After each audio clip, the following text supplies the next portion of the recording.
বিশ্বনাথৰ বিহালীত চতুৰ্থটো এৰি স্পান সিল্ক মিলৰ আধাৰশিলা স্থাপন। মুখ্যমন্ত্ৰীৰ সভালৈ আহোঁতে দেৱশিশুক মাতৃয়ে ঘৰতে পিন্ধাই অনা কলা কাপোৰ খুলিবলৈ বাধ্য কৰালে বিজেপি চৰকাৰে। মঙলবাৰে কেন্দ্ৰীয় চৰকাৰৰ বস্ত্ৰশিল্প মন্ত্ৰণালয়ৰ অধীনত ৰাজ্যৰ চতুৰ্থটো এৰি স্পান সিল্ক মিলৰ আধাৰশিলা স্থাপন কৰিবলৈ মুখ্যমন্ত্ৰী সৰ্বানন্দ সোণোৱাল উপস্থিত হয় বিশ্বনাথৰ বিহালীত।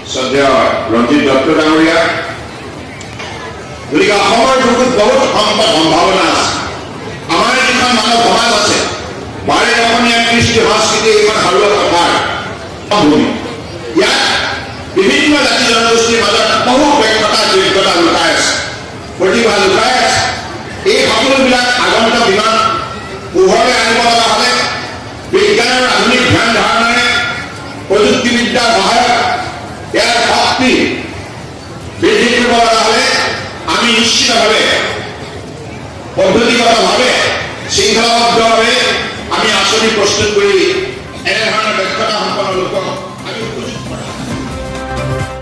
মুখ্যমন্ত্ৰীগৰাকীৰ আগমনৰ সময়ত বিহালীত কৃষক মুক্তি সংগ্ৰাম সমিতি, ছাত্ৰ মুক্তি সংগ্ৰাম সমিতিয়ে টায়াৰ জ্বলাই প্ৰতিবাদ কৰাৰ লগতে সংগ্ৰামী যুৱ ছাত্ৰ পৰিষদ অসম আৰু আদিবাসী ছাত্ৰ সন্থাই মুখত কলা কাপোৰ বান্ধি নাগৰিকত্ব সংশোধনী বিধেয়কৰ বিৰোধিতা কৰি একঘণ্টীয়া অৱস্থান ধৰ্মঘট কৰা পৰিলক্ষিত হয়।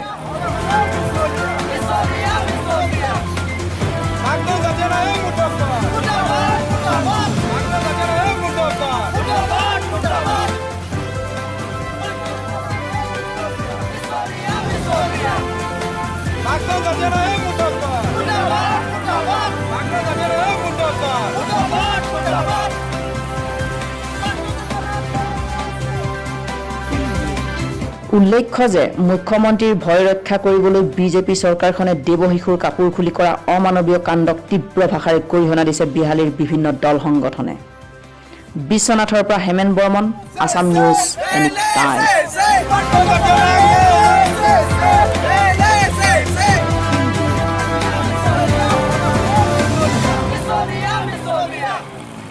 Bakto